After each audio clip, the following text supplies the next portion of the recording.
Degree first year വരെ പഠിച്ചിട്ടുള്ളൂ. അതെന്ത് പറ്റി? യൂണിവേഴ്സിറ്റിയിൽ നിന്ന് ഡീബാർ ചെയ്തതാണ്. അയ്യോ, അതെന്താ കാര്യം? അത് അവിടുത്തെ പരീക്ഷ എഴുതാൻ പോയ പ്രിൻസിപ്പാളുമായിട്ടുള്ള ചെറിയൊരു ഈഗോ ക്ലാഷിന്റെ മുകളിലാണ് 5 കൊല്ലമാണ് ഡീബാറിങ്, ദെൻ ഫെർദർ ഇൻവെസ്റ്റിഗേഷൻസ്. അതിനൊന്നും കാത്തു നിന്നില്ല.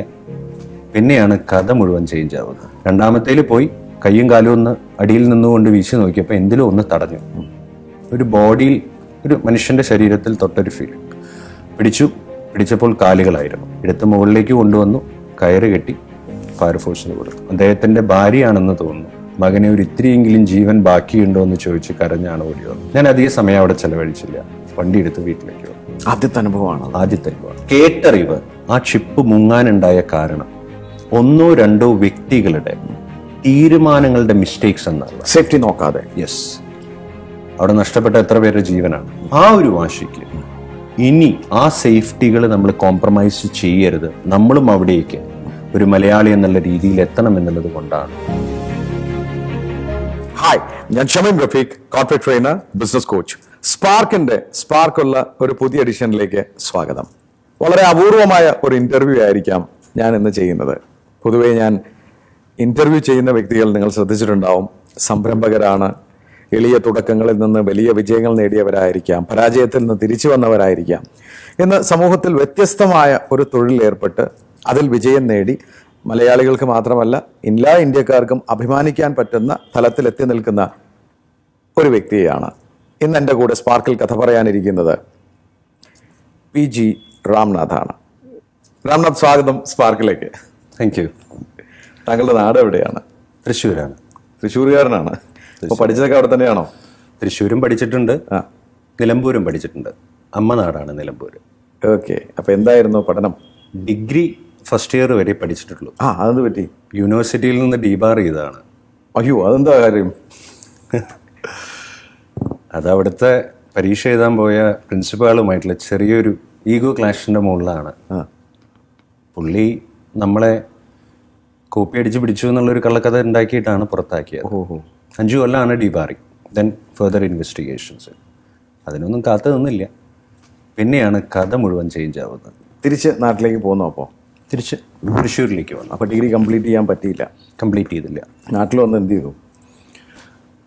നാട്ടിൽ വന്ന് പ്രത്യേകിച്ച് ഒന്നും ആദ്യം ചെയ്തില്ല. സ്വിമ്മിങ്ങിനോട് താല്പര്യവും ചെറുതായി സ്വിമ്മിങ് ഒക്കെ ചെയ്യുന്നതുകൊണ്ടും അഡ്വഞ്ചറസ് ആയിട്ട് ജീവിതത്തിൽ പലതും ചെയ്യുന്നതുകൊണ്ടും അമ്മ ഒരു ദിവസം പേപ്പറിൽ കണ്ട ഒരു ആഡിനെ ഞാനുമായി ഷെയർ ചെയ്തു. അത് മുങ്ങൽ വിദഗ്ധനാവാനായിരുന്നു. മുങ്ങൽ വിദഗ്ധൻ? ഓക്കെ. ഡൈവിങ്. ഓക്കെ. ഇന്ത്യൻ നേവിയുടെ ഒരു ആഡായിരുന്നു അത്. അമ്മയാണ് എനിക്കത് കാണിച്ചു തന്നത്. അതിലേക്ക് പോകാനായിട്ടും അപ്ലിക്കേഷൻസും എല്ലാം ചെയ്തു. അന്ന് ഏകദേശം 1 ലക്ഷം രൂപയോളം ചിലവുണ്ട്. ഓക്കെ. ആ കോഴ്സ് പഠിക്കാനായിട്ട്. കോഴ്സിന് എടുക്കുന്നതിന് മുമ്പ് ഒരാഴ്ചത്തെ റിക്രൂട്ട്മെൻറ്റ് ട്രെയിനിങ് സംഭവങ്ങളുണ്ട്. പോയി എല്ലാവരും കാണുന്ന പോലെ നേവിയിൽ വെള്ള ട്രൗസറും വെള്ള ടീഷർട്ടും ഇട്ട് ഞാനും ചെന്ന് വന്നു ആ പഠിക്കലിൽ.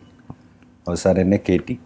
അപ്പോൾ ഡൈവിങ് പഠിക്കാനായിട്ട് അവിടെ ഇപ്പോൾ എൻ്റെയൊക്കെ ചെറുപ്പകാലത്ത് ഞാൻ വെല്ലിംഗ്ടൺ ഐലൻഡിലാണ് താമസിച്ചിരുന്നത്. അപ്പോൾ അവിടെ നിന്നൊക്കെ വരുമ്പോൾ ഈ വെണ്ടുരുത്തി പാലത്ത് നിന്ന് ചിലർ ആ കടലിലേക്ക് എടുത്ത് ചാടുന്ന കാണാം. ഈ സംഭവമായിട്ട് വല്ല ബന്ധമുണ്ടോ? അത് തന്നെയായിരുന്നു ഞങ്ങളുടെയും പണി. ഈ കടലിലേക്ക് എടുത്ത് ചാടുക. അത് ജീവൻ പോകുന്ന പരിപാടിയാണ്. ഇപ്പം അത് തൽക്കാലം നിർത്തിവെച്ചിരിക്കുകയാണ്. അങ്ങനെ ചെയ്യുന്നില്ല. ആ ട്രെയിനിങ്ങിൽ 2-3 ആക്സിഡന്റിന് ശേഷം ഞങ്ങളുടെ ബാച്ചെല്ലാം അത് ചെയ്തവരാണ്. അപ്പോൾ ഡൈവിങ് അഥവാ മുങ്ങൽ വിദഗ്ധൻ ഈ കോഴ്സ് പഠിച്ചിട്ട് എന്തെങ്കിലും സാധ്യത ഉണ്ടായിരുന്നോ കേരളത്തിൽ? നേവിയിൽ പരിചയപ്പെട്ട ഒരു മലയാളി സുഹൃത്ത് ഒരു ജോലിയുണ്ട് എന്ന് പറഞ്ഞ് എന്നെ വിളിച്ചു. പ്രൈവറ്റായിട്ടൊരു ഡൈവിംഗ് കോഴ്സ് ആ വ്യക്തി ചെയ്യിക്കുന്നുണ്ടായിരുന്നു. ആ കോഴ്സ് ചെയ്യാൻ എന്നെ ആ കോഴ്സിൻ്റെ ഇൻസ്ട്രക്ടറായിട്ടാണ് വിളിച്ചത്, തുച്ഛമായ ശമ്പളത്തിൽ. പക്ഷെ പിന്നീട് കുറച്ചു കാലത്തിനുള്ളിൽ തന്നെ ഞാൻ തിരിച്ചറിഞ്ഞു അയാളൊരു ഫ്രോഡായിരുന്നു എന്നുള്ളത്. ഒരു സുപ്രഭാതത്തിൽ അദ്ദേഹത്തിനെ കാണാനില്ല. ആ പഠിക്കാൻ വന്ന കുട്ടികളെല്ലാം തന്നെ എൻ്റെ റെസ്പോൺസിബിലിറ്റിയിലായി. പക്ഷെ എനിക്ക് തന്നെ അറിയാത്തൊരു ഫീൽഡിൽ ഞാൻ എങ്ങനെ അവരെ സഹായിക്കും. അന്ന് എത്ര പ്രായമുണ്ട്? 19 കഴിഞ്ഞു, 20. അത്രേ ഉള്ളൂ. 20 വയസ്സ്. അപ്പോൾ ആദ്യത്തെ ആ ജോലി തന്നെ അത് പാളിപ്പോയി. Utter flop. ഓക്കെ. അവിടെയാണ് നമ്മുടെ പ്രേക്ഷകരുടെ മനസ്സിലുണ്ടാവും ഈ ഡൈവിങ് അല്ലേ. എന്താണ് ഈ ഡൈവിങ് എന്ന് പറയുന്നത്? നമുക്കൊന്ന് എക്സ്പ്ലെയിൻ ചെയ്ത് കൊടുത്താൽ നമ്മൾ പ്രേക്ഷകർ. ഓയിൽ ആൻഡ് ഗ്യാസ് ഇൻഡസ്ട്രികളിൽ ഉള്ള പൈപ്പ് ലൈനുകൾ കടലിൻ്റെ ആഴക്കടലിലുള്ള അടിത്തട്ടിലൂടെ പോകുന്ന പൈപ്പുകളുടെ പുതിയ ഇൻസ്റ്റലേഷൻസും റിപ്പയറിങ് ഓക്കെ. ഒരു ഭാഗം. 2 എന്ന് പറയുന്നത് മുങ്ങിപ്പോയിട്ടുള്ള കപ്പലുകളെ സാൽവേജ് ചെയ്ത് തിരിച്ചെടുക്കുക. ഓക്കെ. അതിനൊക്കെയാണ് ഈ മുങ്ങൽ വിദഗ്ധർ ആവശ്യം. അതിനാണ് ആഴക്കടലിലേക്കുള്ള മുങ്ങൽ വിദഗ്ധർ ആവശ്യം. അതാണ് ഇതിൻ്റെ മെയിൻ ആയിട്ടുള്ള ഡൈവിങ്ങിൻ്റെ. നമ്മുടെ നാട്ടിലാണെങ്കിലോ? നാട്ടിലാണെങ്കിൽ ഡാമുകൾ റിലേറ്റ് ചെയ്തിട്ടുള്ള വർക്കുകളുണ്ട്, പോർട്ടുകൾ റിലേറ്റ് ചെയ്തിട്ടുള്ള വർക്കുകൾ, പോർട്ടിൻ്റെ ഒരു നോട്ടിക്കൽ മൈലിൻ്റെ ഉള്ളിലുള്ള വർക്കുകൾ. അതെല്ലാം ഓൺഷോർ വർക്കുകളാണ്. പക്ഷേ ഇതിൻ്റെ മെയിൻ എന്ന് പറയുന്നത് ഓഫ് ഷോറിലാണ്, ഓയിൽ ആൻഡ് ഗ്യാസ് ഇൻഡസ്ട്രിയിലാണ്. നമ്മുടെ കേരളത്തിലെടുത്ത പൊതുവെ മുങ്ങൽ വിദഗ്ധരെ എന്തിനാണ് ഉപയോഗിക്കാറ്? കേരളത്തിൽ കുറേ ക്വാളിഫൈഡ് ആയിട്ടും അൺക്വാളിഫൈഡ് ആയിട്ടുള്ള മുങ്ങൽ വിദഗ്ധന്മാരുണ്ട്. ഇവരെ കുറേ പേരൊക്കെ പുറത്ത് ഓയിൽ ആൻഡ് ഗ്യാസ് ഇൻഡസ്ട്രിയിൽ വർക്ക് ചെയ്യുന്നവരാണ്. മെജോറിറ്റി ആൾക്കാരെല്ലാം തന്നെ ക്വാളിഫിക്കേഷൻ ഇല്ലാതെ ഈ പോർട്ടുമായി റിലേറ്റഡ് ആയിട്ടും ഷിപ്പ് യാർഡ് റിലേറ്റഡ് ആയിട്ടും മീൻപിടുത്ത ആവശ്യങ്ങൾക്കും ഡാമിൽ കച്ചറകൾ വന്നടയുമ്പോൾ ഷട്ടറുകൾ തുറക്കാൻ പറ്റാതെ പേപ്പറിലൊക്കെ വായിക്കുന്നുണ്ടല്ലോ, അതിനൊക്കെ വേണ്ടിയാണ് ഡൈവേഴ്സ് ഉപയോഗിക്കുന്നത്. അങ്ങനെ ചെറിയ ചെറിയ കമ്പനികളും ഉണ്ട്. എന്നെ പോലെ സാധാരണക്കാർ ഈ മുങ്ങൽ വിദഗ്ധരെ ഞാൻ പേപ്പറിലൊക്കെ വായിച്ചിരിക്കുന്നത് അപകടങ്ങൾ ഉണ്ടാവുമ്പോൾ മൃതദേഹങ്ങളൊക്കെ കൊണ്ടുവരാൻ ഇവരെ ഉപയോഗിച്ചു, ഡൈവേഴ്സ് വരാൻ വെയിറ്റ് ചെയ്യാണ്. അതുകൊണ്ടോ ഇതിനിടയ്ക്ക്? എൻ്റെ കഥയിലുണ്ട്. അത് മെയിൻലി ഇപ്പോൾ നാട്ടിൽ നടന്നുകൊണ്ടിരിക്കുന്നത് ഫയർഫോഴ്സും നേവിയുമാണ്. ഈ 2 ലീഗലായിട്ട് ഇത് ചെയ്യുന്നത്. എൻ്റെ കഥയിൽ ഞാൻ ഈ തുടക്ക കാലഘട്ടങ്ങളിൽ ഡൈവറായി പണിക്ക് പോയി തുടങ്ങിയ കാലഘട്ടങ്ങളിൽ എല്ലാവർക്കും ഇങ്ങനെ പറഞ്ഞ് മനസ്സിലാക്കി വരാനുള്ളൊരു സമയമുണ്ട്. അപ്പോൾ എല്ലാവരും എന്നെ മുങ്ങൽ വിദഗ്ധൻ, നാട്ടിലെല്ലാം ഡൈവിംഗ് ആണെന്ന് പറയുമ്പോൾ ആദ്യം ചോദിക്കുന്നത് ഡ്രൈവർ ആണോ എന്ന്, ഏത് വണ്ടിയാണ് ഓടിക്കുന്നത്. അതുകൊണ്ട് ആർക്കും മനസ്സിലാവില്ല, ആർക്കും അറിയില്ല. എന്നെ ഒരു രാത്രി ഏകദേശം 7 മണിയോടുകൂടി നല്ല മഴ പെയ്യുന്ന ദിവസം എൻ്റെ ഒരു സുഹൃത്ത് വിളിച്ചിട്ട് പറഞ്ഞു, ഇന്നൊരു നാട്ടിൽ എൻ്റെ അവിടുന്ന് ഏകദേശം ഒരു 3-4 കിലോമീറ്റർ ദൂരം ഒരു ഗ്രാമപ്രദേശത്ത് ഒരു വ്യക്തി കിണറ്റിൽ ചാടി സൂയിസൈഡ് ഉണ്ട്. ഉച്ച മുതലേ ട്രൈ ചെയ്യാണ് ഫയർഫോഴ്സ് അയാളുടെ ബോഡി എടുക്കാനായിട്ട്. പറ്റാത്തതുകൊണ്ട് നിനക്ക് എന്തെങ്കിലും സഹായിക്കാൻ പറ്റുമോ? ഇത് ചെയ്ത് പരിചയം എനിക്കില്ല, ഈ ഫീൽഡിൽ ഞാൻ എസ്റ്റാബ്ലിഷും ആയിട്ടില്ല. പ്രായം എന്തുണ്ട്? 21 വയസ്സ്, 20-21 വയസ്സ്. എന്നിരുന്നാലും ഞാൻ പോയി. അറിയുന്നൊരു ചലഞ്ചിങ് പണിയാണല്ലോ. പോയി ഏകദേശം ഒരു 8 മണിയോടുകൂടി എത്തി. ജനങ്ങളെല്ലാം കൂടി നിൽക്കുന്നു. അത് കണ്ടോടുകൂടി തന്നെ എൻ്റെ പകുതി കാറ്റുപോയി.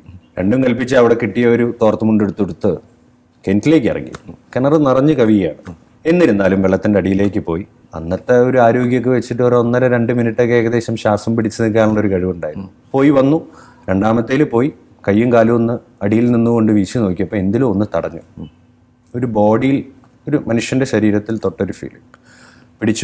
പിടിച്ചപ്പോൾ കാലുകളായിരുന്നു. എടുത്ത് മുകളിലേക്ക് കൊണ്ടുവന്നു, കയറ് കെട്ടി ഫയർഫോഴ്സിന് കൊടുത്തു. പക്ഷേ ഒരിക്കലും ഒരു നല്ല സാഹചര്യമല്ല. കാരണം ഞാൻ കയറി വന്നപ്പോൾ അദ്ദേഹത്തിൻ്റെ ഭാര്യയാണെന്ന് തോന്നുന്നു, മകനെ ഒരു ഇത്തിരിയെങ്കിലും ജീവൻ ബാക്കിയുണ്ടോ എന്ന് ചോദിച്ച് കരഞ്ഞാണ് ഓടി വന്നത്. ഞാൻ അധിക സമയം അവിടെ ചെലവഴിച്ചില്ല, വണ്ടി എടുത്ത് വീട്ടിലേക്ക് വന്നു. ആദ്യത്തെ അനുഭവമാണ്. ഡൈവിംഗ് ഒരു തൊഴിലായി പിന്നീട് എങ്ങനെയായിരുന്നു വളർച്ച? നമ്മുടെ ഒരു എക്സ്റ്റൻഡ് റിലേറ്റീവ് ഡൈവിംഗ് സ്കൂളിൽ നേവിയിൽ വർക്ക് ചെയ്തിട്ടുണ്ട് എന്ന് പറഞ്ഞ് പുള്ളിയെ ചെന്ന് കാണുകയും പുള്ളി വഴി കോഴിക്കോടുള്ളൊരു മലയാളി ഒരു സീനിയർ പോസ്റ്റിൽ ബോംബെ ഹൈയിൽ ഡൈവിങ്ങിൻ്റെ സൂപ്പർവൈസറായി വർക്ക് ചെയ്യുന്ന ആളാണ്, അദ്ദേഹം നിന്നെ രക്ഷപ്പെടുത്തിക്കൊള്ളുന്നാണ് പുള്ളി പറഞ്ഞത്. അങ്ങനെ അച്ഛനും അമ്മയും എല്ലാവരും കൂടി പുള്ളിയുടെ വീട്ടിൽ പോകുന്നു. പുള്ളിയെ കാണുന്നു. പുള്ളി പറഞ്ഞു നമുക്ക് എന്തെങ്കിലും ഒരു വഴി ഉണ്ടാക്കാം എന്ന് പറഞ്ഞ് പുള്ളി തിരിച്ചയക്കുന്നു. 2 ദിവസത്തിനുള്ളിൽ പുള്ളി എന്നെ വിളിക്കുന്നു. ഒരു പണിയുണ്ട്, നീ ബോംബെയിലേക്ക് വാ എന്ന് പറയും. ബോംബെയിൽ ചെല്ലുന്നു. ബോംബെയിൽ വെച്ചിട്ട് പുള്ളി എന്നോട് പറയുകയാണ് മംഗലാപുരത്ത് ജോലിയുണ്ട്, മംഗലാപുരത്തേക്ക് പോവാണ്. അങ്ങനെ ഏകദേശം 1 വർഷം ഞാൻ മംഗലാപുരത്താണ് പുള്ളി റെക്കമെൻഡ് ചെയ്തത്. പക്ഷെ പുള്ളി അന്ന് എന്നോട് പറഞ്ഞൊരു കാര്യം എൻ്റെ മനസ്സിൽ ഇന്നും ഞാൻ ഓർക്കപ്പെടുന്നതാണ്. നിനക്ക് ഞാനൊരു കോണിപ്പടി കാണിച്ചു തരും, നിനക്ക് കഴിവുണ്ടെങ്കിൽ അത് പിടിച്ചു കയറാം. കാരണം ഇത് കഴിവില്ലാത്തവനുള്ളൊരു ഫീൽഡല്ല. ആ കഴിവ് വേണം, മാനസികമായും ശാരീരികമായും നിനക്ക് ആ കഴിവ് വേണം. PG രാംനാഥ് എന്ന് പറഞ്ഞതിൻ്റെ പിന്നിലൊരു കഥയുണ്ട്. ഈ മംഗലാപുരത്ത് ഞാൻ ചെല്ലുമ്പോൾ ഏകദേശം 50 പേര് വർക്ക് ചെയ്യുന്നൊരു സൈറ്റാണ്. അവിടെ ചെന്ന് ഒരു സൂപ്പർവൈസറെ കാണുന്നു. ബോംബെയിൽ നിന്ന് ഇന്ന ആൾ പറഞ്ഞിട്ടാണെന്ന് ചെല്ലുന്നു. പുള്ളി ചോദിച്ചു എന്താണ് പേരെന്ന് ചോദിച്ചു. ഞാൻ പറഞ്ഞു എൻ്റെ പേര് രാംനാഥ്. അപ്പോൾ പുള്ളി പറഞ്ഞു അത് മാത്രമല്ലല്ലോ, കാരണം അവർക്കൊക്കെ സർനെയിം ഉണ്ട്. ഞാൻ എന്ത് ഗോത്രമാണെന്ന് അവർക്കറിയണം. അതാണ് നോർത്ത് ഇന്ത്യൻസിന്റെ പ്രത്യേകത. എനിവേ അപ്പം ഞാൻ പറഞ്ഞു PG എന്നാണ്. അന്ന് പുള്ളി ഇട്ട പേരാണ് ഇന്ന് മുതൽ നിന്നെ PG എന്നാണ് വിളിക്കുക എന്നുള്ളത്. ഇന്നും ഇൻഡസ്ട്രിയിൽ എന്നെ അറിയുന്നത് PG. എൻ്റെ സിഗ്നേച്ചേഴ്സും എൻ്റെ ഇമെയിൽസും എല്ലാം PG ആണ്. Okay, very good. രാംനാഥ് എന്നുള്ളത് വളരെ ചുരുക്കം ആൾക്കാർക്ക് അറിയുള്ളൂ. എങ്കിൽ ഞാനും PG എന്ന് വിളിച്ചു തുടങ്ങുകയാണ്. അപ്പോൾ PGയുടെ അടുത്ത അധ്യായം എന്തായിരുന്നു? മംഗലാപുരത്ത് വർക്ക് ചെയ്ത് കഴിഞ്ഞ പൈസ കളക്ട് ചെയ്യാനായി ബോംബെ ഓഫീസിലേക്ക് വരാൻ പറഞ്ഞു. ഭക്ഷണവും താമസവും ഫ്രീ ആയിരുന്നു. ഓക്കെ.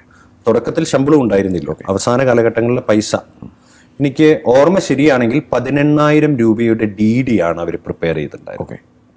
8 മാസത്തെ പണിയേറ്റിയാണ് മൊത്തം ചെയ്തിട്ടുള്ളത് അവിടെ. ഓക്കെ. അപ്പോൾ ആ DDക്ക് ഒരു പ്രത്യേകത ഉണ്ട്. എൻ്റെ അച്ഛൻ പണിയെടുക്കുന്ന ബാങ്കിലെ DD ആണ്, central bank of India. Okay. ഓടിച്ചെന്നു, DD മേടിച്ചു. കയ്യിൽ 300 രൂപ ബാക്കിയുണ്ട്. കൊങ്കൺ റെയിൽവേ തുടങ്ങിയ കാലഘട്ടങ്ങളാണ് അതൊക്കെ. കുർള സ്റ്റേഷനിലേക്ക് DDയും വെച്ച് പിടിച്ചു. ആസ് യൂഷ്വൽ അൺറിസർവ് കമ്പാർട്ട്മെന്റിൽ കയറി ടിക്കറ്റ് എടുത്തതിന് ശേഷം എൻ്റെ ഓർമ്മ ശരിയാണെങ്കിൽ ഒരു 150 രൂപ എൻ്റെ കയ്യിലുണ്ട്. ഏകദേശം ഒരു 7 മണിക്ക് ഗോവയിൽ ട്രെയിൻ എത്തി. ഈ കഥയുടെ ഒപ്പം തന്നെ എൻ്റെ ഒരു പ്രേമകഥ കൂടി കൂടെ ഇതിൻ്റെ കൂടെ. അപ്പോൾ ഞാൻ പ്രേമിച്ചിട്ടുണ്ടായിരുന്ന എൻ്റെ ഗേൾഫ്രണ്ട് തന്നെയാണ് എൻ്റെ വൈഫ്. ഇപ്പോൾ കല്യാണം കഴിച്ചപ്പോൾ മക്കളായി ഒരുമിച്ച് താമസിക്കുന്നത്. അപ്പോൾ കയ്യിലുള്ള 150 രൂപയ്ക്ക് ഞാൻ വിചാരിച്ചു എന്തെങ്കിലും മേടിച്ചു കൊണ്ടുകൊണ്ട് ആദ്യത്തെ ശമ്പളമാണ്. പ്രോപ്പറായി ഡ്രൈവറായി പണിയെടുത്തുന്നത്. മഡ്ഗാവിൽ ഒരു സ്വീറ്റ് കിട്ടും, ഒരു ബ്ലാക്ക് കളറിൽ. ഇറങ്ങി അത് 100 രൂപയ്ക്കേറ്റ മേടിച്ചു. 50 രൂപയ്ക്ക് അന്ന് വൈകുന്നേരത്തെ ഭക്ഷണവും കഴിച്ചു. എന്തോ പഴവും എന്തോ കയ്യിൽ മേടിച്ചു. 10 മിനിറ്റ് കൊണ്ട് സ്റ്റേഷൻ വിടേണ്ട ട്രെയിൻ വിട്ടില്ല. അന്നാണ് കോഴിക്കോട് വെച്ചിട്ടൊരു ദുരന്തം സംഭവിക്കുന്നത് റെയിൽവേയിൽ. അപ്പോൾ അന്നൊന്നും മൊബൈൽ ഫോണുകളൊന്നും നമ്മുടെ കയ്യിലില്ല. പിന്നെ അവർ പറയുന്നത് ഒരു രാത്രി 11 മണിയാകുമ്പോൾ ഇനി ട്രെയിൻ വീണ്ടും ഗോവയിൽ നിന്ന് ആന്ധ്രാപ്രദേശിലേക്ക് ചെന്ന് കർണാടക, തമിഴ്നാട് കഴിഞ്ഞ് കേരളത്തിലെത്തുള്ളൂ. പിറ്റേ ദിവസം 11:30 എത്തേണ്ട ട്രെയിനാണ്. കയ്യിൽ അതിനുള്ള ഭക്ഷണമുണ്ട്, പഴമുണ്ട്. ഓട്ടോറിക്ഷ പിടിച്ച് വീട്ടിൽ നിന്ന് അമ്മയുടെ നിന്ന് കാശ് മേടിച്ചു കൊടുക്കാം. അന്ന് 10 രൂപയുള്ളൂ തൃശ്ശൂർ റെയിൽവേ സ്റ്റേഷനിൽ നിന്ന് ഞാൻ താമസിക്കുന്ന പൂങ്കുന്നത്തേക്ക് എന്നൊക്കെയായിരുന്നു മനസ്സിലിരിപ്പ്. കയ്യിൽ 18,000-ന്റെ DDയുമുണ്ട്. ഇതിലേറ്റവും ആശ്ചര്യജനകമായ കാര്യം, എൻ്റെ അതേ പ്രായത്തിലുള്ള കോൾ സെൻറ്ററുകളിൽ വർക്ക് ചെയ്യുന്ന മലയാളികൾ എൻ്റെ കൂടെ ട്രാവൽ ചെയ്യുന്നുണ്ട്. നിങ്ങൾ ഇന്ന് എൻ്റെ കഥ എങ്ങനെ കേൾക്കുന്നു അതേപോലെ അവരും എൻ്റെ കഥ കേൾക്കുകയായിരുന്നു. ഓക്കെ. സാഹസികൻ എല്ലാം. അപ്പോൾ അവർ വിചാരിച്ചു ആളുടെ കയ്യിൽ പൈസയൊക്കെ കാണും. ട്രെയിൻ 3 ദിവസങ്ങളെടുത്തു തൃശ്ശൂർ എത്താനായിട്ട്. കയ്യിൽ പൈസയില്ല. പഴം കഴിച്ച് ഒരു ദിവസം സർവൈവ് ചെയ്തു. വെള്ളമില്ല. കടം ചോദിക്കാൻ ആരും അറിയില്ല. ട്രെയിനിലുള്ള ബാത്റൂമിലുള്ള വെള്ളം കുടിച്ചാണ് അടുത്ത 2 ദിവസം ഞാൻ സർവൈവ് ചെയ്തത്. അവശനായി. കാണാൻ തന്നെ ബുദ്ധിമുട്ടായിരുന്നു. നമുക്ക് കണ്ടെവിടെയും ആൾക്കാരെ ഐഡൻറ്റിഫൈ ചെയ്യാനൊന്നും പറ്റിയിരുന്നില്ല. തൃശ്ശൂരൊക്കെ എത്താനായപ്പോൾ എങ്ങനെയോ ട്രെയിനിൽ നിന്ന് ഇറങ്ങി ഞാൻ ഓട്ടോറിക്ഷയിൽ കയറി സ്ഥലം പറഞ്ഞത് ഓർമ്മയുണ്ട്. വീടെത്തി. ഹോസ്പിറ്റലൈസ് ഒന്നും ആയില്ല. പറയാനും ഈ കഥകളൊന്നും അധികം പേർക്കൊന്നും അറിയില്ല. എൻ്റെ ഭാര്യയ്ക്കും 2-3 കൂട്ടുകാർക്കൊക്കെ അറിയുള്ളൂ. എന്തായാലും അവിടെ നിന്നൊക്കെ സർവൈവ് ചെയ്ത് വന്നു. അവിടെ നിന്നാണ് PG ഒരു പുതിയ അധ്യായം തുടങ്ങുന്നത്. അടുത്ത നടപടി, അടുത്ത സ്റ്റെപ്പ് എന്തായിരുന്നു? ഈ നേവിയിൽ നിന്ന് പഠിച്ചിറങ്ങിയ ക്വാളിഫിക്കേഷൻ വെച്ചിട്ട് നമുക്ക് ഈ ഓയിൽ ആൻഡ് ഗ്യാസ് ഇൻഡസ്ട്രിയിൽ വലിയ പുറം രാജ്യങ്ങളിലൊന്നും വർക്ക് ചെയ്യാൻ അന്ന് അപ്രൂവൽ ഉണ്ടായിരുന്നില്ല. ഇന്നുണ്ട്. അങ്ങനെ ചോദിച്ച് മനസ്സിലാക്കി വന്നപ്പോഴാണ് അറിയാൻ കഴിഞ്ഞത് ഇത് പഠിക്കണമെങ്കിൽ UK തന്നെ പോകണം. ഓക്കെ. ഈ കോഴ്സിൻ്റെ ഏറ്റവും വലിയ പ്രത്യേകത സമയം കുറവും പൈസ അധികവുമാണ്. ഓക്കെ. 11 ലക്ഷം രൂപ വേണ്ടിയിരുന്നു അന്ന് UK പോയി പഠിക്കാനായിട്ട്. ഓക്കെ. പോകുന്ന സ്ഥിതിക്ക് എനിക്കൊരു നിർബന്ധം ഉണ്ടായിരുന്നത് ഒരു കോഴ്സ് മാത്രമായിട്ട് ചെയ്യരുത്, ഇതുമായി റിലേറ്റഡ് ആയിട്ടുള്ള കോഴ്സുകളും കൂടി ഓപ്പർച്യൂണിറ്റിക്ക് വേണ്ടി ചെയ്യണമെന്നുള്ളത്. 11 ലക്ഷം രൂപ അച്ഛനോട് ചോദിച്ചു, കാര്യം പറഞ്ഞു. പിന്നെയും TK ഉണ്ണിയുടെ വാതിൽക്കലെത്തി അഡ്വൈസ് ചോദിച്ചു. പോയതുകൊണ്ട് നല്ല കാര്യമാണ്, പോയി വരട്ടെ, നമുക്ക് എന്തെങ്കിലും ചെയ്യാമെന്ന് പറഞ്ഞു. അച്ഛൻ്റെ ബാങ്കിൽ നിന്ന് അന്ന് VRS എടുത്ത കുറേ സുഹൃത്തുക്കളുണ്ടായിരുന്നു. അന്ന് VRSന്റെ കാലഘട്ടങ്ങളാണ്. നാട്ടുനടപ്പുള്ള പലിശയിൽ നിന്ന് 1% കൂടുതൽ കൊടുത്ത് കടമായിട്ടാണ് 11 ലക്ഷം ഞാൻ അന്ന് കൈപ്പറ്റുന്നത്. UK എത്തുന്നു. കോഴ്സുകൾ തമ്മിൽ ചെറിയൊരു ഗ്യാപ്പ് ഉള്ളത് കൊണ്ട് അവിടെ എനിക്ക് പാർട്ട് ടൈം ജോലി ചെയ്യാൻ കഴിഞ്ഞു. ഒരു കാർപ്പൻ്ററിൻ്റെ കൂടെ വർക്ക് ചെയ്തു.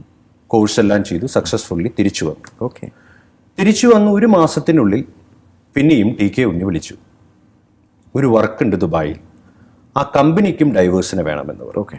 ഇനി വർക്കിന് വന്നു പോകണ്ട, പെർമനൻ്റായി ജോയിൻ ചെയ്യാനാണ് പുള്ളിയുടെ അഡ്വൈസ് ഉണ്ടായിരുന്നത്. നമ്മളത് തന്നെ ഇന്നും ഒരു കാര്യം ചെയ്യുന്നുണ്ടെങ്കിൽ ആദ്യം വിളിക്കുക TK ഉണ്ണിയാണ്. ആ അഡ്വൈസ് അന്നുമുണ്ട് ഇന്നുമുണ്ട്. ഓക്കെ. പുള്ളിയെ വിളിച്ചു. പുള്ളി പറഞ്ഞ പ്രകാരം ദുബായിലേക്ക് വേണ്ട പേപ്പറുകളെല്ലാം ശരിയാക്കി പോയി. ചെന്നെത്തിയപ്പോഴാണ് അറിയുന്നത് ഇതൊരു മലയാളിയുടെ കമ്പനിയാണ്. ഓക്കെ. കമ്പനിയുടെ പേരാണ് ദുലാം ഇൻ്റർനാഷണൽ. ഓക്കെ. ചെങ്ങന്നൂരുള്ള ജോർജ് മാത്യു എന്ന് പറയുന്ന പുള്ളിയുടെ കമ്പനിയിലാണ് ഞാൻ എത്തുന്നത്. അപ്പോൾ ഇവരുടെ ഓഫ് ഷോർ വർക്കുകളാണ്. യെസ്. ഓയിൽ ഓൺഷോർ വർക്കുകളുമുണ്ട്, ഓഫ് ഷോർ വർക്കുകളുമുണ്ട് അവർക്ക്. ഓയിൽ ആൻഡ് ഗ്യാസ് ഇൻഡസ്ട്രീസിലും അവർ ഓഫ് ഷോറിലേക്ക് വളർന്നു വരുന്നൊരു കമ്പനിയായിരുന്നു അന്ന്. ഇന്ന് വലിയൊരു കമ്പനിയാണ്. അവിടെയാണ് ചോദിക്കാനുള്ളത്. താങ്കൾ ചെറിയ ചെറിയ ഡൈവിംഗ് ഒക്കെ നടത്തി ഇവിടെ നിന്ന് പോവുകയാണ്. ഈ ഡൈവിംഗ് ചിലപ്പോൾ പ്രേക്ഷകർക്ക് മനസ്സിലാവില്ല. വലിയ ഷിപ്പുകളിൽ നിന്ന് അല്ലേ താഴേക്ക് ഇറങ്ങി, അപ്പോൾ എത്ര മീറ്റർ വരെയൊക്കെയാണ് ഈ പോകുന്നത്? 2 രീതിയിലാണ് ഡൈവിംഗ് ഉള്ളത്. ഓക്കെ. പെട്ടെന്ന് അത് പറയാം. ഒന്ന് 50 മീറ്റർ വരെയുള്ള ഡൈവിംഗ്, ഒന്ന് 50 മീറ്ററിൽ കൂടുതലുള്ള ഡൈവിംഗ്. അതായത് 150 അടി 500 അടി വരെയുള്ള ഡൈവിംഗ്. ഇതാണ് മനുഷ്യൻ ചെന്ന് പണിയെടുക്കുന്ന ഡൈവിംഗ്. അതിന് താഴത്തേക്ക് റിമോട്ട്ലി ഓപ്പറേറ്റ് ചെയ്യുന്ന വെഹിക്കിൾസ് ആണ് ഉപയോഗിക്കുന്നത്. ഇവിടെ ഉപയോഗിക്കുന്നുണ്ട്. 50 മീറ്റർ വരെയുള്ള ഡൈവിംഗ് എന്ന് പറയുന്നത് നമ്മൾ സാധാരണ അറ്റ്മോസ്ഫിയറിൽ ഇവിടെ നമ്മൾ എന്ത് ബ്രീത്ത് ചെയ്യുന്നു അതേ ഗ്യാസിനെ കംപ്രസ് ചെയ്തുകൊണ്ടാണ് നമ്മൾ ബ്രീത്ത് ചെയ്യുന്നത്. ഓക്സിജനും നൈട്രജനും ഇതെല്ലാം. അത് ഇപ്പം എൻ്റെയാണ് ടേൺ ഡൈവ് ചെയ്യേണ്ടതെന്നുണ്ടെങ്കിൽ അടിയിലേക്ക് പോകുന്നു, 1-2 മണിക്കൂറോ താഴ്ചകൾക്കനുസരിച്ച് പണിയെടുക്കുന്നു, കയറി വരുന്നു, അടുത്ത ആൾക്കാർ പോകുന്നു, വർക്ക് ചെയ്യുന്നു, കണ്ടിന്യൂസ് വർക്ക് ചെയ്യും. 50 മീറ്ററിൽ കൂടുതലുള്ള ഡൈവിംഗ് അതിനെ സാച്ചുറേഷൻ ഡൈവിംഗ് എന്നാണ് വിളിക്കുക. ഓക്കെ. അവിടെ മാറ്റം എന്താണെന്ന് കരുതിയാൽ ബ്രീത്ത് ചെയ്യുന്ന ഓക്സിജൻ ഇവിടെ 21 ആണെങ്കിൽ അവിടെ 2-3% ഓക്സിജനുള്ളൂ. പക്ഷേ ഓക്സിജന്റെ കൂടെ ഉള്ള മിശ്രിതം ഹീലിയമാണ്, ഹീലിയോക്സ് ആണ്. ഹീലിയം ബ്രീത്ത് ചെയ്യുന്നത് കൊണ്ട്, ഇന്നേർട്ട് ഗ്യാസ് ആയതുകൊണ്ട് ശരീരങ്ങൾക്ക് കുഴപ്പമില്ലാത്തത് കൊണ്ടാണ് ആ ഗ്യാസ് ഉപയോഗിക്കുന്നത്, എക്സ്പെരിമെൻ്റലി പ്രൂവൻ ആയതുകൊണ്ട്. പക്ഷേ ഹീലിയത്തിന് വേറൊരു തമാശ ഉണ്ട്. ഈ ഹീലിയത്തിൽ നമ്മൾ സംസാരിക്കുന്ന ശബ്ദതരംഗങ്ങൾ 7 ടൈം ഫാസ്റ്റർ ആയിട്ടാണ് ഈ സംസാരിക്കുന്നതിനേക്കാൾ കൂടുതൽ ട്രാവൽ ചെയ്യാൻ. യെസ്. ആയതിനാൽ കുട്ടിക്കാലങ്ങളിൽ കാണുന്ന ഈ ടോം ആൻഡ് ജെറി, അതിൽ ഈ ജെറി തോമസ് സംസാരിക്കുന്ന രീതി, അല്ലെങ്കിൽ ഡൊണാൾഡ് ആ സൗണ്ട് ആയിരിക്കും. ഞാൻ കോഴ്സ് ചെയ്യുന്ന കാലഘട്ടങ്ങളിൽ വൈഫിനെ ആദ്യം വിളിച്ചപ്പോൾ വൈഫ് ഫോൺ പലതവണ കട്ട് ചെയ്തു. എന്താ പറയുന്നത് മനസ്സിലാവുന്നില്ല. അവര് തമാശയെന്ന് കരുതി. എന്നിരുന്നാലും പിന്നീട് ടെക്സ്റ്റൊക്കെ അയച്ചു. ഫ്രാൻസിൽ നിന്നായിരുന്നു, ഞാനാണ് എന്ന് പറഞ്ഞ് മനസ്സിലാക്കി. പിന്നെ കുട്ടികളൊക്കെ കൊടുത്ത്, ഇത് പിന്നെ അവർക്കൊരു തമാശയാണ്. നമ്മളെ സംബന്ധിച്ചിടത്തോളം നമ്മുടെ ജീവിതമാണ്. മിക്കി മൗസാണ് സംസാരിക്കുന്നത് വിചാരിച്ചോളൂ. അപ്പോൾ ഹീലിയോക്സ് ആണ് ഉപയോഗിക്കുക. അതാണ് സാച്ചുറേഷൻ ഡൈവിംഗ്. അതിന് വേറൊരു മാറ്റമുണ്ട്. ആദ്യം പറഞ്ഞ ഡൈവിംഗ് പോവുക തിരിച്ചു വരിക. ഇതിലെ ഏത് ആഴങ്ങളിലേക്കാണോ നമ്മൾക്ക് പണിയെടുക്കേണ്ടത് അതേ ആഴത്തിന്റെ അടുത്ത ഡെപ്തിലേക്ക് ഷിപ്പിന്റെ മുകളിലുള്ള ഒരു ചേംബറിലോട്ട് പണി ചെയ്യേണ്ട ആൾക്കാരെ എല്ലാം ഇട്ട് കംപ്രസ് ചെയ്യും. ഓക്കെ. 100 മീറ്റർ ആണ് പണിയെടുക്കേണ്ടതെന്നുണ്ടെങ്കിൽ 90 മീറ്ററിലേക്ക് അത്ര പ്രഷറിൽ ഈ ഹീലിയോക്സ് വെച്ച് ആൾക്കാരെ പ്രഷറൈസ് ചെയ്യും. പിന്നെ പുറത്തു വരാൻ പറ്റില്ല. അപ്പോൾ അവരൊന്ന് പ്രിപ്പയർ ചെയ്യുകയാണത്. അവരെ സാച്ചുറേറ്റഡ് ആക്കുകയാണ് ആ പർട്ടിക്കുലർ ഡെപ്തിലേക്ക്. ഓക്കെ. ഒരു പോയിന്റ് മനസ്സിലായില്ലേ? പകൽ രാത്രി അറിയില്ല, സമയം വാച്ചിൽ മാത്രം അറിയാം, സംസാരമെല്ലാം ഈ ശബ്ദം. അങ്ങനെ 3-4 ഗ്രൂപ്പുകൾ ഉണ്ടായിരിക്കും. 2 പേരുള്ള ഗ്രൂപ്പുകൾ ഉണ്ടാവാം, 3 പേരുള്ള ഗ്രൂപ്പുകൾ ഉണ്ടായിരിക്കാം. ഇവർ എങ്ങനെ ഇനി വെള്ളത്തിൽ പോവും? പണിയെടുക്കേണ്ട പൊസിഷനിൽ വെസൽ നിൽക്കുന്നു, ഷിപ്പ് നിലനിർത്തുന്നു. ഡൈവിംഗ് ബെൽ എന്ന് പറയുന്ന ഒരു വലിയ യൂണിറ്റ് ഈ ലിവിങ് ചേംബറുമായിട്ട്, ഇവർ താമസിക്കുന്ന ചേംബർ, ഇത് പെട്ടെന്ന് മനസ്സിലാക്കാനായിട്ട് ഏറ്റവും നല്ലൊരു എക്സാമ്പിൾ എന്ന് പറയുന്നത്, നമ്മൾ ഈ ഡീസലും ഒക്കെ കൊണ്ടുവന്ന ടാങ്കർ കണ്ടില്ലേ, ക്യാപ്സ്യൂൾ വണ്ടി എന്ന് വിളിക്കുന്നുണ്ട്. ആ വണ്ടിയുടെ ക്യാപ്സ്യൂളിന്റെ ഷേപ്പുകൾ ഉള്ളതാണ് ഈ ലിവിങ് ചേംബേഴ്സ് എല്ലാം. അതിനകത്ത് എല്ലാ ഫെസിലിറ്റി ഉണ്ട്. ടോയ്ലറ്റ്സ് ഒരു വിങ് ആയിരിക്കും, ബെഡ് ഒരു വിങ് ആയിരിക്കും, ലഞ്ച് ഏരിയ ഒരു വിങ് ആയിരിക്കും. ഇതിന്റെ ഒരു ഭാഗത്തേക്കാണ് ഈ ഡൈവിംഗ് ബെൽ എന്ന് പറയുന്നത് ഹൈഡ്രോളിക്കലി കണക്റ്റഡ് ആവുന്നത്. ഓക്കെ. അതിന് ഡോറുണ്ട്, ഇതിന് ഡോറുണ്ട്. ഒരേ പ്രഷറാവുന്നു, ഡോറുകൾ തുറക്കുന്നു, ആദ്യം പോകുന്ന 2-3 പേര് അതിൻ്റെ ഉള്ളിലേക്ക് പോകുന്നു, ഡോറുകൾ അടയ്ക്കുന്നു. ബാക്കിയുള്ളവർ ഉറങ്ങുകയോ കുളിക്കുകയോ സിനിമ കാണുകയൊക്കെ ആയിരിക്കും. അപ്പോൾ ഇത് റൊട്ടേഷനിലാണ്. ഇത് റൊട്ടേഷനാണ്. ഒരു ടീമിന് 8 മണിക്കൂറാണ്. 8 മണിക്കൂർ ഏത് താഴെ പോയി വർക്ക് ചെയ്യണം? യെസ്. ഓക്കെ. 8 മണിക്കൂറാണ്. അപ്പം നമ്മൾ വെൽ പ്രിപ്പയർഡ് ആയിരിക്കണം, ഭക്ഷണം കഴിച്ചിരിക്കണം, ബാത്റൂം മറ്റു കാര്യങ്ങളെല്ലാം ചെയ്തിരിക്കണം. കയ്യിൽ ഇതിൻ്റെ ഉള്ളിൽ ചെറുതായി സ്നാക്സ് ഒക്കെ കൊണ്ടുപോകും ആൾക്കാർ. വെള്ളം ഫെസിലിറ്റി ഉണ്ടായിരിക്കും. എന്തെങ്കിലും സംഭവിച്ചാൽ സർവൈവൽ ഫെസിലിറ്റീസ് ഒക്കെ എന്തായാലും ഉണ്ട്, ഡെഫിനറ്റ്ലി ഉണ്ട്. ഇത് ഡൈവ് ചെയ്യുന്ന പൊസിഷനിലേക്ക് എത്തുന്നു, ഡോറ് തുറക്കുന്നു, വെള്ളം കയറില്ല. രണ്ട് സ്ഥലത്തും ഒരേ പ്രശ്നമാണല്ലോ. അതെ. 3 പേരാണ് പോയെന്നുണ്ടെങ്കിൽ 2 പേർ താഴത്തേക്ക് പോകുന്നു, ഒരാൾ അതിൻ്റെ ഉള്ളിലിരിക്കുന്നു, പണികൾ ചെയ്യുന്നു, തിരിച്ചു കയറി വരുന്നു. എത്ര ദിവസം വരെയൊക്കെ ആയിരിക്കും ഒരു അസൈൻമെന്റ്? സാച്ചുറേഷൻ ഡൈവിങ്ങിൽ 27 ദിവസങ്ങളാണ് നമ്മൾ സ്പെൻഡ് ചെയ്യേണ്ടത്. മൈ ഗോഡ്, 27 ദിവസം വെള്ളത്തിന്റെ അടിയിലാണ്? അല്ല, വെള്ളത്തിന്റെ അടിയിലല്ല, ഇതിന്റെ അകത്താണ്. ഈ പ്രഷറൈസിലാണ്. ഓക്കെ. അതില് എല്ലാ 20 മണിക്കൂർ കൂടുമ്പോഴും 8 മണിക്കൂർ നമ്മൾ വെള്ളത്തിൽ സ്പെൻഡ് ചെയ്തിരിക്കും. ഓക്കെ. ആ വെള്ളത്തിൽ സ്പെൻഡ് ചെയ്യുക, ആ സമയത്ത് ഭക്ഷണമില്ല, ടോയ്ലറ്റ് പോകാൻ പറ്റില്ല, ഒന്നുമില്ല. അത് തിരിച്ചു വന്നിട്ടുള്ളൂ. ഓക്കെ. നമ്മളുടെ ശരീരത്തിൽ ഘടിപ്പിച്ചിരിക്കുന്ന ഹോട്ട് വാട്ടർ ഉണ്ട്, ചൂടുവെള്ളം. അവിടെയൊക്കെ നല്ല തണുപ്പായിരിക്കും. ഈ 90 മീറ്ററിലും 100 മീറ്റർ വെളിച്ചമില്ല, എല്ലാം ഹാറ്റ് ലൈറ്റ്സും ക്യാമറാസും ഒക്കെ വെച്ചിട്ടാണ്. ചൂടുവെള്ളം മുകളിൽ നിന്ന് പമ്പ് ചെയ്ത് ശരീരത്തിലൂടെ സർക്കുലേറ്റ് ചെയ്യും ഈ സൂട്ടിൻ്റെ ഉള്ളിലൂടെ. അങ്ങനെയാണ് ഈ ടെമ്പറേച്ചർ മെയിൻറ്റെയിൻ ചെയ്യുന്നത്. ഓക്കെ. പിജി എത്ര അടി വരെ പോയിട്ടുണ്ട്? എത്ര മീറ്റർ വരെ പോയിട്ടുണ്ട്? 120 മീറ്റേഴ്സ് വരെയാണ് നമ്മുടെ മാക്സിമം ഡൈവ് ചെയ്തിട്ടുള്ളത്. റെക്കോർഡിക്കലി ഈ കൊമേഴ്ഷ്യൽ ഡൈവിങ് 400-500 മീറ്റർ വരെ ചെയ്തവരുണ്ട്, വെള്ളത്തിലല്ല. അവരത് ഒരു ഹിസ്റ്റോറിക്കൽ മൂവ്മെന്റ് ആക്കാൻ വേണ്ടി ഈ ലിവിങ് ചേമ്പേഴ്സിൽ പ്രഷറായി ചെയ്യും. ഓക്കെ. വെള്ളത്തിൽ ചെയ്യണമെങ്കിൽ ഇത്രയും വലിയ വെസൽ വേണം, വളരെയധികം എക്സ്പെൻസ് അല്ലേ. ഇതാണ് സാച്ചുറേഷൻ ഡൈവിങ്. ഒന്ന് എയർ ഡൈവിങ്, ഒന്നാണ് സാച്ചുറേഷൻ. ഒരു കാര്യം കൂടി, ഈ 27 ദിവസം സ്പെൻഡ് ചെയ്തു എന്ന് പറയുന്നില്ലേ, നമുക്ക് 1 മിനിറ്റിനോ 1 മണിക്കൂറിനുള്ളിൽ തിരിച്ച് സർഫസിലോട്ട്, അതായത് 90 മീറ്ററിൽ നിന്ന് ഈ ചേമ്പറിൽ നിന്ന് നമുക്ക് പുറത്തേക്ക് വരാൻ പറ്റില്ല. കാരണം നമ്മൾ ഇത്രയും ദിവസം ഈ ഡെപ്തിലാണ് സ്പെൻഡ് ചെയ്തത്. ഒറ്റയടിക്ക് വരാൻ പറ്റില്ല. ഒറ്റയടിക്ക് വന്നാൽ മരണമാണ്. അപ്പൊ എത്ര ദിവസം വേണ്ടി വരും? ഒരു 75 മീറ്റർ ഒക്കെ ആണെങ്കിൽ 2 മുതൽ 2.5 ദിവസം വരെ. ഓക്കെ. 90-100 മീറ്റർ ഒക്കെ ആകുമ്പോൾ ദിവസങ്ങൾ കൂടിക്കൊണ്ടിരിക്കും. പല ഡെപ്തിലോട്ട് 90, 80, 70, 60 പിന്നെ ഹോൾഡ് ചെയ്യുന്നു. അതിനനുസരിച്ച് നമ്മൾ ബ്രീത്ത് ചെയ്യുന്ന ഓക്സിജൻ്റെ അളവും മിക്സറും മാറ്റിക്കൊണ്ടിരിക്കും. ഇതെല്ലാം മോണിറ്റർ ചെയ്യുന്ന വലിയൊരു വിഭാഗമുണ്ട്, ലൈഫ് സപ്പോർട്ടിംഗ് ടെക്നീഷ്യൻസ്. അത് വർക്ക് എക്സിക്യൂട്ട് ചെയ്യുന്ന സൂപ്പർവൈസേഴ്സ് ഉണ്ട്. ഇവരുടെ എല്ലാം ഇൻചാർജ് ആയിട്ടാണ് സൂപ്രണ്ടൻ്റ് ഉണ്ടാവുക. അപ്പോൾ എയർ ഡൈവിങ്ങിലും സൂപ്പർവൈസറും സൂപ്രണ്ടൻ്റ് ഉണ്ടായിരിക്കും. എയർ ഡൈവേഴ്സ് സാച്ചുറേഷൻ ബോർഡിൽ തന്നെ ഉണ്ടായിരിക്കും.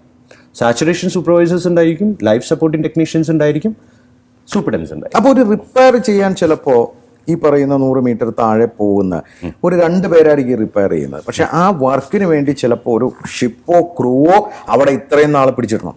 യെസ്, അതാണ് ഒരു ഡൈവിംഗ് വെസലിനൊക്കെ സ്പെൻഡ് ചെയ്യുന്നത്. ഇന്ത്യൻ മണി കൺവേർഷൻ എനിക്ക് പെട്ടെന്ന് പറയാൻ പറ്റില്ല, കാരണം നമ്മൾ ചെയ്യുന്നതെല്ലാം ഡോളേഴ്സിലായ കാരണം ഒരു 150,000-120,000 US ആണ് ഒരു ദിവസം നന്നായി വർക്ക് ചെയ്യുന്ന ലേറ്റസ്റ്റ് ടെക്നോളജിയിലുള്ള ഡൈവിംഗ് വെസൽസിന് വരുന്ന കോസ്റ്റ്. My God. ആ വെസലിനെ എൻറ്റയർ ആ പൈസ ഇൻവെസ്റ്റ് ചെയ്യുന്നത് ഈ 2 പേരുടെ പ്രോഗ്രസ്സിന് വേണ്ടിയാണ്. അവർ പോയി വർക്ക് ചെയ്യണം. അവിടെ വരുന്ന അത്രയും പ്രൊഫഷണലി സ്കിൽഡ് അല്ലെങ്കിൽ സർവൈവിങ് എന്ന് പറയുന്നത് വളരെ ബുദ്ധിമുട്ടാണ്. അതാണ് ഈ ഫീൽഡിൻ്റെ പ്രത്യേകത. സെൽഫ് കോൺഫിഡൻസും വേണം, ടാലൻറ്റും വേണം. ഈ പറഞ്ഞത് ഒന്ന് ഓയിൽ ആൻഡ് ഗ്യാസിലാണെങ്കിൽ, 2 ഷിപ്പിൻ്റെ അല്ലേ, അവിടെയാണ് പി ജിക്ക് ഒരു വലിയ ജീവിതത്തിലൊരു വലിയ തീരുമാനമെടുക്കുന്നതും അങ്ങനെ ഒരു ഇൻസിഡന്റ് നടന്നതായിട്ട് ഞാൻ കേട്ടു. എന്തായിരുന്നു അത്? 2011 ഒക്ടോബർ കാലഘട്ടത്തിൽ ഞാൻ നേവിയിൽ നിന്ന് വന്നു, വർക്ക് ചെയ്തു, ദുലാമിൽ വർക്ക് ചെയ്തുകൊണ്ടിരിക്കുന്നു. ദുലാമിൽ ഞാൻ diving supervisor, air diving supervisor വരെയായി. ചില ജോബുകൾ സൂപ്രണ്ടൻ്റ് ആയിട്ട് എന്നെ ഏൽപ്പിച്ചിട്ടുണ്ട്. അങ്ങനെ ഒരു സാച്ചുറേഷൻ ഡൈവിംഗ് ബോട്ടിൽ ഞാൻ പറഞ്ഞല്ലോ എയർ ഡൈവിങ്ങിൻ്റെ ടീമുണ്ടാവും, അതിൻ്റെ എയർ സൂപ്പർവൈസറായിട്ട് വർക്ക് ചെയ്യുന്ന ഒരു കാലഘട്ടത്തിൽ ഇറാനിലാണ്. ഇറാൻ ഓഷ്യനിൽ മിഡ് ഓഫ് ഇറാനിലാണ് നമ്മൾ വർക്ക് ചെയ്യുന്നത്. ഓക്കെ. ഇമ്മീഡിയറ്റ്ലി ഒരു രാത്രി ഷിപ്പിലേക്ക് കോൾ വരികയാണ്, വേറൊരു ഡൈവിംഗ് വെസൽ നോർത്ത് ഓഫ് ഇറാനിൽ മുങ്ങിയിട്ടുണ്ട്, ഓക്കെ, രക്ഷപ്പെടുത്താൻ ഓടി വരണം. ആ ഷിപ്പിൻ്റെ പേരായിരുന്നു കുഷാവൺ. പ്രൊജക്റ്റ് എടുത്തിട്ടുണ്ടായിരുന്ന ഇന്ത്യക്കാരൻ തന്നെയാണ്, വർക്ക് ചെയ്തിട്ടുണ്ടായിരുന്ന എല്ലാവരും തന്നെ ഇന്ത്യക്കാർ തന്നെയാണ് എന്നാണ്. പിന്നെ ഇറാന്റെ ഭാഗത്തുനിന്ന് ഓയിൽ ഫീൽഡിന്റെ ക്ലയൻസ് ഒക്കെ ഉണ്ട് എന്ന് തോന്നുന്നു. മുങ്ങി എന്ന് പറയുന്നു, നമ്മൾ നമ്മുടെ പണികളെല്ലാം വർക്ക് ചെയ്തുകൊണ്ടിരിക്കുകയാണ്, നിർത്തി ഇമ്മീഡിയറ്റ്ലി പോകുന്നു. ഓക്കെ. പക്ഷെ നമ്മൾ എത്താനായിട്ട് 2 ദിവസം സമയമെടുത്തു. ഷിപ്പ് മൊത്തമായി മുങ്ങി. ഷിപ്പ് 5 മിനിറ്റ് 7 മിനിറ്റിനുള്ളിൽ പൂർണ്ണമായും കടൽത്തട്ടിലേക്ക് എത്തിക്കഴിഞ്ഞു എന്നാണ് അറിഞ്ഞത്. എല്ലാവരും രക്ഷപ്പെട്ടു. ഓക്കെ. 2-3 പേര്, ഒരാൾ കിച്ചണിലോ ഒരു ഇറാനിയൻ ക്ലയൻറ്റോ ടെക്നിക്കൽ ഭാഗത്തുള്ള ഒരു വ്യക്തിയോ മറ്റുള്ളവരെ സഹായിക്കാൻ വേണ്ടിയിട്ട് അവർ മരണപ്പെട്ടു എന്നുള്ളത്. ഡൈവേഴ്സിന് എന്ത് സംഭവിച്ചു? പക്ഷേ ഈ ലിവിങ് ചേംബറിൻ്റെ ഉള്ളിലുള്ള ആൾക്കാർ 6 പേരും മരണപ്പെട്ടു. നമ്മളെല്ലാം അറിയുന്ന ആൾക്കാർ, നമ്മുടെ കൂടെ ജോലി ചെയ്യുന്ന ആൾക്കാരുടെ മക്കൾ, ഇവരാണ് മരണപ്പെട്ടത്. താങ്കൾ അവിടെ ചെല്ലുമ്പോൾ ഈ ബോഡി എടുക്കാനാണ്, പിന്നെ വേറെ വഴിയില്ല, രക്ഷിക്കാനായില്ല. ആദ്യം ഈ ഷിപ്പ് തന്നെ കണ്ടുപിടിക്കാൻ സമയമെടുത്തു. 1 ദിവസം സമയമെടുത്തു ഷിപ്പ് കണ്ടുപിടിക്കാൻ. ക്ലൈമറ്റും വെതറും വളരെ മോശമായിരുന്നു. എന്നിട്ട് പോലും ചലഞ്ചിങ് ആയിട്ട് ആ ഷിപ്പിലുണ്ടായിരുന്ന സൂപ്രണ്ടന്റ്, ഞാൻ സൂപ്പർവൈസറാണ്, സൂപ്രണ്ടന്റ് അല്ല, അയാൾ റിസ്ക് എടുത്തുകൊണ്ട് നമ്മുടെ ഡൈവേഴ്സിന് അടിയിലേക്ക് വിട്ടു. അവർ ഷിപ്പ് കണ്ടുപിടിച്ചു. ഷിപ്പ് കൊളാപ്സുമായിട്ടുണ്ട്, ചെരിഞ്ഞുമാണ് കിടക്കുന്നത്. അതിലേക്ക് ആൾക്കാരുള്ള ഭാഗത്തേക്ക് എക്സസ് ചെയ്യാൻ തന്നെ സമയമെടുത്തു.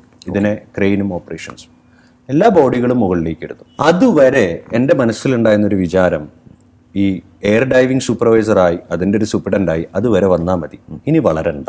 പക്ഷേ കേട്ടറിവ്, ആ ഷിപ്പ് മുങ്ങാനുണ്ടായ കാരണം 1 or 2 വ്യക്തികളുടെ തീരുമാനങ്ങളുടെ മിസ്റ്റേക്സ് എന്നാണ്. സേഫ്റ്റി നോക്കാതെ. യെസ്, അവിടെ നഷ്ടപ്പെട്ട എത്ര പേരുടെ ജീവനാണ്. ആ ഒരു വാശിക്ക് ഇനി നമ്മുടെ കമ്പനിയിലാവട്ടെ, നമ്മൾ വർക്ക് ചെയ്യുന്ന ഫ്ലീറ്റ്സുകളാവട്ടെ, ആ സേഫ്റ്റികൾ നമ്മൾ കോംപ്രമൈസ് ചെയ്യരുത്. നമ്മളും അവിടേക്ക് ഒരു മലയാളി എന്നുള്ള രീതിയിൽ എത്തണം എന്നുള്ളത് കൊണ്ടാണ് സാച്ചുറേഷൻ ഡൈവിങ്ങിലേക്ക് പോകുന്നത്. ഇമ്മീഡിയറ്റ്ലി നാട്ടിലേക്ക് തിരിച്ചു വന്ന് ഫ്രാൻസിലേക്ക് പോകുന്നു, ഡൈവിംഗ് കോഴ്സ് ചെയ്യുന്നു, ഡൈവിങ്ങിന് വേണ്ട അവേഴ്സ് എടുക്കുന്നു, സൂപ്പർവൈസർ ആകുന്നു, അതിൻ്റെ സൂപ്രണ്ടന്റുമാകുന്നു. അങ്ങനെ വളർച്ച അല്ലേ? അത് വളരും. പെട്ടെന്നാണ് ആ വളർന്നത് അല്ലേ? ഇതിനെല്ലാം പിന്നിൽ എല്ലാവരെയും സഹായമുണ്ട്. എനിക്ക് ഒരിക്കലും ഒറ്റയ്ക്ക് വളരാൻ കഴിയില്ല. ഞാനൊരു ഒറ്റത്തടി വൃക്ഷമല്ല. ഞാൻ വളരണമെങ്കിൽ എൻ്റെ കൂടെയുള്ളവർ വളരണം എന്നുള്ള പ്രിൻസിപ്പൽ മോഡ് എൻ്റെ ഒരു അഡമൻ്റ് ആയിട്ടുള്ളൊരു തിയറിയാണ്. കൂടെയുള്ളവർ ഒരേപോലെ വർക്ക് ചെയ്യണം, എന്നെ സഹായിക്കണം. എൻ്റെ സബോർഡിനേറ്റ്സ് ആൻഡ് സീനിയേഴ്സ് ആയിട്ടുള്ളതും കമ്പനീസ് എല്ലാവരും സഹായിച്ചാലേ എനിക്കത് പ്രൂവൻ ചെയ്യാൻ കഴിയും. അങ്ങനെ അവസരം ഗ്രേസ് ഓഫ് ഗോഡ് ഇതുവരെ കിട്ടിയിട്ടുണ്ട്. അത് നമ്മൾ എല്ലായിടത്തും നന്നായി ചെലവഴിച്ചിട്ടുണ്ട് എന്നുള്ളതിനാണ്. പി ജിയുടെ കുറേ പേർക്ക് പി ജിക്ക് മാർഗനിർദ്ദേശങ്ങളും വഴികാട്ടാനും ഒക്കെ സഹായിച്ചിട്ടുണ്ട്. ഈ നോളജ് ഡെഫിനറ്റ്ലി പലരെയും സഹായിക്കാനും.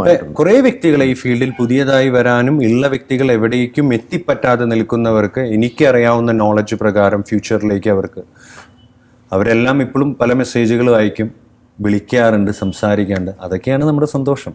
പി ജിയുടെ ഭാവി സ്വപ്നങ്ങൾ എന്തൊക്കെയാണ്? ഇപ്പോൾ ഞാൻ എത്തി നിൽക്കുന്നത് ഒരു ഡൈവിംഗ് സൂപ്രണ്ടന്റ് അല്ലെങ്കിൽ ഒരു offshore construction manager, offshore construction superintendent എന്നുള്ള രീതിയിലാണ്. ഇതിൽ തന്നെ നല്ലൊരു പൊസിഷനിൽ ഇരുന്നു കൊണ്ട്, അത് ഓഫീസിൽ നിന്ന് ഓപ്പറേറ്റഡ് ആയിട്ടോ അല്ലെങ്കിൽ കമ്പനികൾക്ക് വേണ്ടിയിട്ടോ പുതിയ നല്ല പ്രൊജക്റ്റുകളുടെ ഭാഗമാവാം.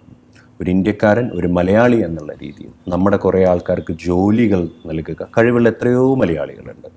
സക്സസ്ഫുൾ ആയിട്ടും സേഫായിട്ടും ഇനിയും ഒരു ഇൻസിഡൻസ് ജീവിതത്തിൽ അല്ലെങ്കിൽ ഭാവിയിൽ കാണാനോ ഉണ്ടാവാനോ ഇല്ലാതിരിക്കാൻ വേണ്ടി നല്ല പ്രൊജക്റ്റുകളുടെ ഭാഗങ്ങളാവാം. ഇതാണ് മെയിനായിട്ടുള്ള ആഗ്രഹം. ഇതിൻ്റെയൊക്കെ പുറമെ ഏറ്റവും വലിയ ആഗ്രഹം എന്ന് പറയുന്നത് ഏതെങ്കിലും ഒരു ഡൈവിംഗ് ഇൻസ്റ്റിറ്റ്യൂട്ടുകളിലോ സ്കൂളുകളിലോ വളർന്നു വരുന്ന പുതിയ കാൻഡിഡേറ്റ്സിന് വേണ്ടി ക്ലാസ്സുകൾ എടുക്കുക. Okay, very good. അതിൻ്റെ പുതിയ കാര്യങ്ങൾ പഠിക്കുക എന്നുള്ളൊരു ആഗ്രഹം കൂടി മനസ്സിലുണ്ട്. ഈ രംഗത്ത് നിരവധി പേർ വരണമെന്ന് താങ്കൾ ആഗ്രഹിക്കുന്നുണ്ടോ? നിരവധി പേർ നല്ല വിദ്യാഭ്യാസത്തു കൂടിയും നല്ല സേഫ്റ്റി മെഷേഴ്സിനെ അറിഞ്ഞുകൊണ്ടും വന്ന് പ്രൊഫഷണലി വർക്ക് ചെയ്യണം. ലോകത്ത് എത്ര പേരുണ്ട് ഈ ഇൻഡസ്ട്രിയിൽ? ഡൈവിംഗ് ചെയ്യുന്നതാണെന്ന് ചോദിച്ചു കഴിഞ്ഞാൽ ചിലപ്പോൾ ഒരു 10,000 2,000 ആൾക്കാരെ ഡൈവിംഗ് റിലേറ്റഡ് ആയിട്ട് വർക്ക് ചെയ്യുന്നുണ്ടാവും. പക്ഷെ സക്സസ്ഫുൾ പോസ്ചേഴ്സിൽ അല്ലെങ്കിൽ പൊസിഷൻസിലേക്ക് എത്തിയവരെന്നൊക്കെ പറയുകയാണെങ്കിൽ 100-200 പേരൊക്കെ അത്രയേ ഉള്ളൂ ഉണ്ടാവുള്ളൂ. താങ്കളുടെ ലെവലിലേക്ക് വന്ന ആദ്യത്തെ മലയാളിയാണോ താങ്കൾ എന്ന് പറയാം. 2 സ്ഥലങ്ങളിൽ എനിക്കതെടുത്ത് പറയേണ്ടി വരും. ആദ്യം എയർ ഡൈവിംഗ് സൂപ്പർവൈസറായ കാലം UK എംബസിയിലാണ് എക്സാംസ് എല്ലാം, UK നിന്നാണ് റിസൾട്ട്സ് എല്ലാം വരും. ആ കാലത്ത് 26 വയസ്സിലാണ് ഞാൻ ആദ്യം ഇംക എയർ ഡൈവിംഗ് സൂപ്പർവൈസർ ആവുന്നത്. അന്ന് അവരുടെ ലിസ്റ്റിൽ ഏറ്റവും യങ്ങസ്റ്റ് സൂപ്പർവൈസർ എന്നുള്ളത് ഞാനായിരുന്നു. ഇന്നിപ്പോൾ ആരെങ്കിലൊക്കെ ഉണ്ടായിരിക്കണം. പിന്നെ saturation diving superintendent approved letter of അപ്പോയിൻമെൻറ്റോട് കൂടി ക്വാളിഫൈഡോട് കൂടിയിട്ട് ആദ്യത്തെ മലയാളി OCM ആയിട്ട് വർക്ക് ചെയ്തത് ഏറ്റവും ചെറുപ്പത്തിലും ക്വാളിഫൈഡ് ആയിട്ടും ഞാൻ തന്നെയാണ് എന്നുള്ളതാണ് എൻ്റെ ഒരു നോളജ്. മാറ്റില്ലാന്ന് തോന്നുന്നു. വെറും 5000 രൂപ ശമ്പളത്തിൽ തുടങ്ങിയ ഒരു വ്യക്തിയാണ്. ഈ ജോബ്, ഇതിൻ്റെ ഒരു വലിയ അട്രാക്ഷൻ എന്ന് പറയുന്നത് ഇന്ന് ലക്ഷങ്ങളാണ് മാസം ഉണ്ടാക്കുന്നതെന്ന് പറഞ്ഞാൽ അംഗീകരിക്കുമോ? എനിക്ക് തിരസ്കരിക്കാൻ കഴിയില്ല. അതുകൊണ്ട് തന്നെ താങ്കൾ എന്തെങ്കിലും ഡൈവേഴ്സിഫൈ ചെയ്ത് പുതിയ സംരംഭങ്ങളോ എന്തെങ്കിലുമൊക്കെ ചെയ്യാൻ നോക്കിയോ? ഉണ്ട്. സംരംഭങ്ങൾ തുടക്കത്തിലൊന്നും ചെയ്തില്ല. എല്ലാ പ്രവാസിയും പോലെ ഫിക്സഡ് ഡെപ്പോസിറ്റിന്റെ ശരണം എന്നും പറഞ്ഞില്ലായിരുന്നു. പക്ഷേ കഴിഞ്ഞ 2-3 വർഷങ്ങളായിട്ട് തൃശ്ശൂരിൽ തന്നെ 2-3 കൺസ്ട്രക്ഷൻസും പുതിയ അപ്പാർട്ട്മെന്റ്സും ഒക്കെ ചെയ്യുന്നുണ്ട്. നമ്മുടെ സംരംഭങ്ങളായിട്ട് തന്നെ പുതിയ സംരംഭങ്ങളിലേക്ക് കാലെടുത്ത് വെക്കുന്നുണ്ട്. നല്ല സുഹൃത്തുക്കളുണ്ട് കൂടെ. നിങ്ങൾ കേട്ടു, വളരെ ഇൻട്രസ്റ്റിംഗ് ആയിട്ടുള്ള, നമ്മളൊക്കെ ചിന്തിക്കാത്തൊരു മേഖലയാണ് ഡൈവിങ്. മുങ്ങൽ വിദഗ്ധൻ എന്നൊക്കെ നമ്മൾ പറയുമെങ്കിലും വളരെ ചെറിയ രീതിയിൽ നമ്മുടെ കൊച്ചു കേരളത്തിലെ തൃശ്ശൂരിൽ നിന്ന് വളർന്ന് പന്തലിച്ച് ലോകമെമ്പാടും അറിയപ്പെടുന്ന പ്രശസ്തനായ ഒരു ഡൈവറാണ്. അദ്ദേഹത്തിൻ്റെ കഥ വളരെ ഇൻസ്പയറിംഗ് ആണ്. ഈ മേഖലയിലേക്ക് നിരവധി തൊഴിലവസരങ്ങളുണ്ടെന്ന് അദ്ദേഹം സാക്ഷ്യപ്പെടുത്തുന്നു. പക്ഷേ സേഫ്റ്റി മെഷേഴ്സ് എല്ലാം നന്നായി. അദ്ദേഹത്തിൻ്റെ പ്രത്യേകത, അദ്ദേഹം ഒരു കണ്ടിന്യൂസ് ലേണറാണ്. വീണ്ടും വീണ്ടും ഇപ്പോഴും പഠിച്ചുകൊണ്ടിരിക്കുകയാണ്. അത് അദ്ദേഹത്തിൻ്റെ തൊഴിലിനെ സഹായിക്കുന്നുണ്ട്. ഇത്തരം നല്ല വളരെ യുണീക്കായിട്ടുള്ള ആൾക്കാർ നമ്മുടെ സമൂഹത്തിലുണ്ടെന്ന് അറിയുന്നത് തന്നെ നമുക്ക് അഭിമാനമാണ്. പി ജി രാംദാസ്, വളരെ ഇൻസ്പയറിംഗ് ആയിട്ടുള്ള താങ്കളുടെ ഒരു സ്റ്റോറിയാണ്. താങ്കളുടെ എല്ലാ സ്വപ്നങ്ങളും പൂവണിയട്ടെ. ഈ രംഗത്ത് മലയാളികളൊക്കെ നിരവധി പേരുണ്ടാവട്ടെ എന്ന് ആശംസിക്കുന്നു. അവരെയൊക്കെ സഹായിക്കാൻ താങ്കൾക്കാവട്ടെ എന്ന് എൻ്റെ വ്യക്തിപരമായ പേരിലും ഞങ്ങളുടെ പ്രേക്ഷകരുടെ പേരിലും എല്ലാ ആശംസകളും. നന്ദി, നമസ്കാരം.